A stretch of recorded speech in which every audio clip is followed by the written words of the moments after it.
नाही पण ताई असं नाही ना, कारण अनेक कार्यकर्त्यांच्या नशिबी सतरंजा उचलायला आहे. कारण ना एक सोशल मीडियावर एक ट्रेंड सुरू झाला आहे की तुम्ही सतरंजा उचला, आणि कार्यकर्त्यांना आज जर तुम्ही पाहिलं तर कार्यकर्ते प्रचंड उद्विग्न आहेत. म्हणजे नाशिकमध्ये उद्विग्नता आहे, पुण्यात आहे, की संभाजीनगरमध्ये आहे, की आम्ही सतरंजाच उचलायच्या का.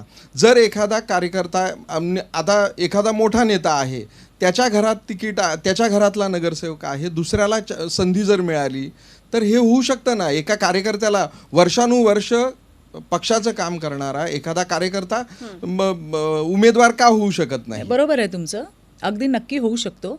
आमच्याकडे आम्ही अतिशय ज्याच्या मागे कुठलाच राजकारणाचा इतिहास भूगोल नाही आहे अशा लोकांना आम्ही तिकीटं दिलेली आहेत.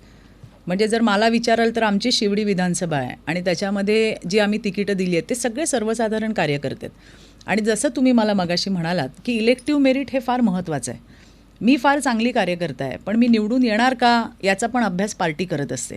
आणि शेवटी निवडून येणं हे महत्त्वाचं असतं.